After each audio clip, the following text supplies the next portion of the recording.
करीम, अम्मा बाद। मोहतरमा सदर जलसा व हाज़रीन इजलास, मैं आपके सामने दूध पीने की दुआ और उसका तर्जुमा पेश करूँगी। दूध पीने की दुआ। अल्लाहुम्मा बारिक लना फीही व ज़िदना मिन्हु। तर्जुमा, ऐ अल्लाह हमारे लिए इसमें बरकत अदा फरमा और हमारे लिए इसमें ज़्यादती अदा कर। आखिर में अल्लाह ताला से यही दुआ करती हूँ कि अल्लाह ताला हम तमाम मुसलमानों को कुरान और हदीस पढ़ने की तौफीक अदा फरमाए। आमीन सुम्मा आमीन। अस्सलाम वालेकुम। नमाज की फ़जीलत अरफा मोहम्मद इब्राहिम तकरीर पेश करेंगे। इसके बाद ज़ुहा हिफ्ज़ुर रहमान तैयार रहें। अस्सलामु अलैकुम व रहमतुल्लाहि व बरकातुहू। अल्हम्दुलिल्लाह अल्हम्दुलिल्लाह रब्बिल आलमीन वस्सलातु वस्सलाम अला रसूलिल करीम। अम्मा बाद। मोहतरम सदर जलसा व हाज़रीन इकराम, आज इस बाबरकत मजलिस में मेरी तकरीर का उन्वान है नमाज की फजीलत। नमाज नूर है, नमाज अफजल इबादत है, नमाज बुराई बेहयाई से बचाती है, नमाज अल्लाह के करीब कर देने वाली है, नमाज गुनाहों को मिटा देती है, नमाज से सुकून इत्मीनान हासिल होता है, नमाज से चेहरे पर नूर आता है, नमाज महराज का तोहफा है, नमाज किसी भी हालत में माफ नहीं, नमाज वो अमल है जिससे बंदा हमेशा अल्लाह के से काफी लहरता। नमाज दिन का अहम सुतून है, तौहीद के बाद नमाज सिर्फ कायम रहना है। कुरान में जगह जगह नमाज का जिक्र है। अल्लाह ताला का इरशाद है, इन्ना सलाता तन्हा अनिल फहशाइ वल मुनकरी, बेशक नमाज बेहयाई बुराई के कामों से रोकती है। नमाज का छोड़ना कुफ्र है, जैसे कि आप सल्लल्लाहु अलैहि वसल्लम ने फरमाया, हदीस में आता है, बैनल अब्दी व बैनल कुफ्रि तर्कुस सलात, बांद और शिर्क के दरमियान नमाज ना पढ़ना है। कितनी ताकीद है कि नमाज हर हालत में पढ़ना है। नमाज से दिलों को इत्मीनान और सुकून हासिल होता है, जैसे कि अल्लाह ने फरमाया, अल्लाह बिज़िक्रिल्लाहि तत्मइन्नुल क़ुलूब, याद रखो अल्लाह करने से दिल तस्कीन पाते हैं। नमाज के अंदर अल्लाह ने ऐसी रूहानी तासीर रखी है कि इंसान को बुराइयों से रोकती है। सामाईन हज़रात, नमाज का पढ़ना फर्ज है, इसका छोड़ना गुनाह है, इसलिए नमाज कायम करो, जैसे कि अल्लाह ने फरमाया, अक़ीमुस्सलाता, नमाज कायम करो। जब जन्नती जन्नत में और जहन्नमी जहन्नम में डाल दिए जाएंगे तो अहले जन्नत जहन्नमियों से पूछेंगे, तुम किस चीज़ ने जहन्नम में डाला गया? तो वो कहेंगे, हम नमाज नहीं पढ़ते थे। इससे मालूम हुआ कि नमाज ना पढ़े जहन्नम में जाने का सबब होगा। जिसने नमाज की हिफाजत की उसके लिए ये नूर होगा, उसी के लिए ईमान की दलील नजात का जरिया होगा। जिसने नमाज नहीं पढ़ी उसके लिए ना नूर होगा, ना ईमान होगा और ना बख्शिश का जरिया होगा। वो क़यामत के दिन फिरौन, हामान और उबय बिन खल्फ के साथ होगा। क़यामत के दिन सबसे पहले सवाल नमाज का होगा। अगर नमाजी होगी तो कामयाब होगा, अगर नमाजी नहीं होगी तो नाकाम होगा। अल्लाहु अकबर। आज हमारा हाल क्या हो गया? हम किसी नफरत में डाला है। आज हम नमाज की आज़मत, नमाज की फजीलत, नमाज की ताकीद को भूल बैठे हैं। किसी शायर ने क्या खूब कहा है, तौफीक ना हुई किसी का एक वक्त नमाज की, तौफीक ना हुई किसी का एक वक्त नमाज की, और चुप हो गए मौज़िन अज़ां कहते कहते, और चुप हो गए मौज़िन अज़ां कहते कहते। आखिर में अल्लाह से दुआ है कि अल्लाह ताला हम तमाम को नमाज पढ़ने की तौफीक दे। आमीन सुम्मा आमीन। व आखिर दावाना अल्हम्दुलिल्लाहि रब्बिल आलमीन। बच्चे खामोशी का मुजाहरा करें, बातचीत ना करें, अदब के दायरे में बैठे रहें। मैं मदरसे दारुल हुदा के कैशियर साहब जनाब गौस पीर साहब से गुजारिश करता हूं कि वो स्टेज पर तशरीफ़ लाएं। ज़ुहा हिफ्ज़ुर रहमान आपके सामने तकरीर पेश करेंगी।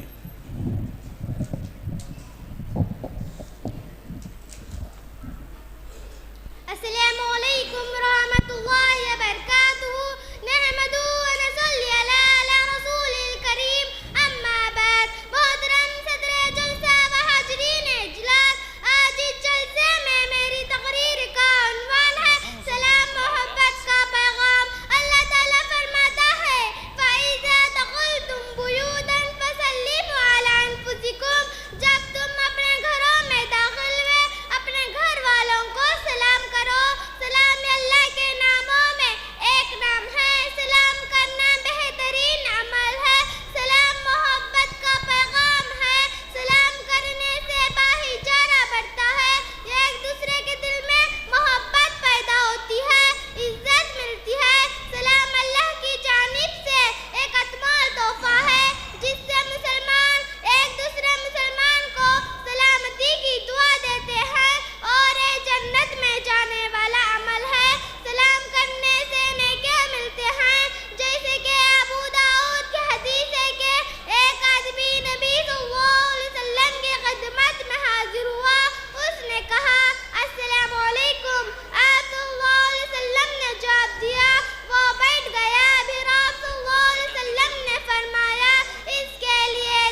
खदीजा अब्दुल हादी, अतीफ़ा सिकंदर तैयार रहें।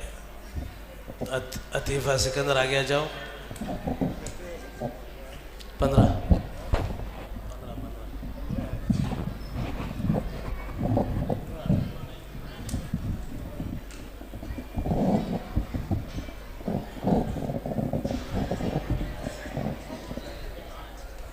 अस्सलामुअलैकुम वरहमतुल्लाहि वबरकातुहू। अल्हम्दुलिल्लाह रब्बिल आलमीन वस्सलातु वस्सलामु अला रसूलिल करीम, अम्मा बाद। मोहतरम सदर जलसा व हाज़रीन इजलास, आज इस बाबरकत महफिल में मेरी तकरीर का इन्वान है गुनाहों का असर दीन और दुनिया पर। अल्लाह और उसके रसूल सल्लल्लाहु अलैहि वसल्लम ने जिन कामों का हुक्म दिया है उनको बजा लाना चाहिए, और जिन कामों के ना करने का हुक्म दिया है उनसे रुक जाना चाहिए और उनसे परहेज करना चाहिए। अगर जिससे मना किया जा रहा है उसको कर लिया वो गुनाह है। गुनाह करने से आदमी के दिल, दिमाग और जिस्म पर असर पड़ता है। जो भी मुसीबत, परेशानी, तकलीफ इंसान की जिंदगी में आती है वो गुनाहों की वजह से आती है। अल्लाह का फरमान है, वमा असाबकुम मिन मुसीबतिन फबिमा कसबत अयदीकुम व यअफू अन कसीर। तुम्हारे ऊपर जो भी मुसीबत आती है तो वो तुम्हारी हाथों की कमाई का नतीजा है, और अल्लाह बहुत से गुनाहों को माफ कर देता है।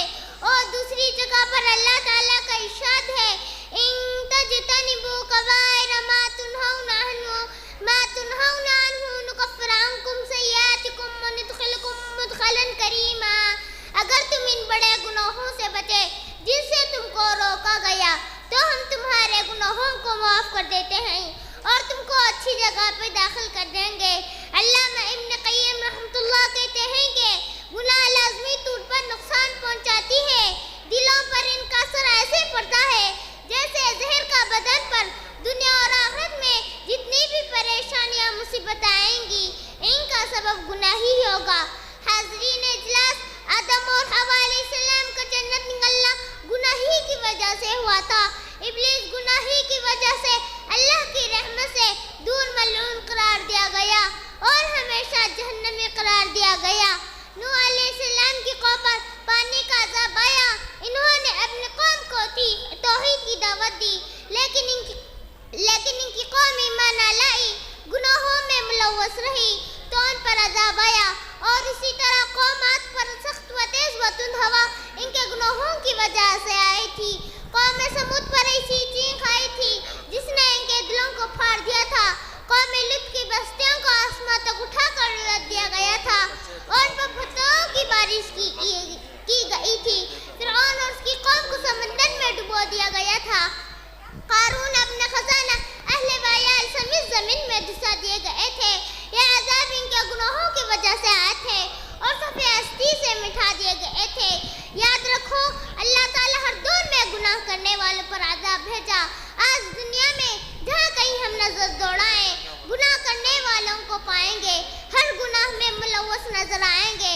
अल्लाह की पकड़ से डरना, क्योंकि अल्लाह का अजाब बड़ा सख्त है। गुनाह करने से हमारी दुनिया भी बर्बाद और आखिरत भी बर्बाद हो जाती है।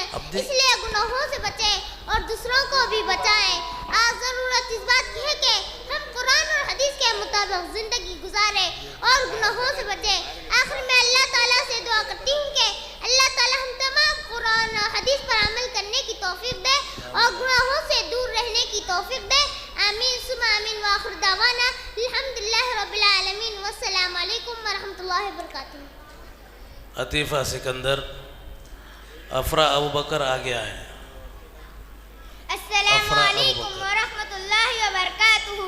नहमदु व नसल्ली अला रसूलिल करीम, अम्मा बाद। मोहतरम सदर जलसा व हाज़रीन इजलास, आज इस जलसे में मेरी तकरीर का उन्वान है हसद एक आग है। हसद किसे कहते हैं आइए मैं बताती चलूं। हसद कहते हैं किसी की नियामत को देखकर जलना और उसकी नियामत का छिन जाने की तमन्ना करना हसद कहलाता है। मोहतरम सामाईन, हसद एक आग, हसद एक बीमारी, हसद से नेकियां बर्बाद हो जाते हैं। इस्लाम हमें इस बुरी चीज से बचने का हुक्म देता है। अल्लाह ताला कुरान मजीद सूरत अल फलक में फरमाता है, वमिन शर्रि हासिदिन इज़ा हसद, हसद करने वाले की बुराई से जब वो हसद करे। हसद करने वाला कभी सुकून से नहीं रहता, वो हमेशा जलता रहता है। जैसे कि शैतान ने हज़रत आदम अलैहिस्सलाम को सजदा करने से इनकार कर दिया, वो हसद ही वजह से था, तो जन्नत से निकाला गया और हमेशा के लिए अल्लाह की रहमत से दूर हो गया। और इसी तरह जब हज़रत यूसुफ अलैहिस्सलाम अपने भाइयों के साथ का शिकार हुए तो अपने वालिद हज़रत याकूब अलैहिस्सलाम से जुदा हो गए, मारे पीटे गए, बेचे खरीदे गए, गुलाम बनाए गए, हत्ता के कैद खाने में भी डाले गए। मोहतरम सामाईन, हसद एक ऐसी खतरनाक बीमारी है जिसकी बर्बादी बहुत ही खतरनाक है। आज हमारे माशरे में ये चीज़ आम हो गई है। हसद की इस खतरनाक वबा से कोई नहीं बचा हुआ है। हर एक हसद की बीमारी में मुब्तला नजर आता है। कोई किसी की अमीरी को देखकर जल रहा है, कोई किसी की खूबसूरती को देखकर जल रहा है, कोई किसी की तरक्की को देखकर जल रहा है, कोई किसी के माल और दौलत को देखकर हसद कर रहा है। रिश्तेदार एक दूसरे की खूबियों को देखकर हसद कर रहे हैं। हर कोई इसी हसद की वजह से अपनी नेकियां तबाह और बर्बाद कर रहा है। हदीस में आता है, हसद नेकियों को इस तरह जला देती है जिस तरह आग लकड़ी को जलाकर रख देती है। किसी शायर ने क्या ही खूब कहा है, हसद का कोई फायदा नहीं, हसद का कोई फायदा नहीं, बुलंदियां खुदा की जात देती है। आखिर में अल्लाह से दुआ है कि हम तमाम को हसद करने से बचाए। आमीन सुम्मा आमीन। व आखिरु दावाना अनिल हम्दुलिल्लाहि रब्बिल आलमीन। अस्सलामु अलैकुम व रहमतुल्लाहि व बरकातुहू।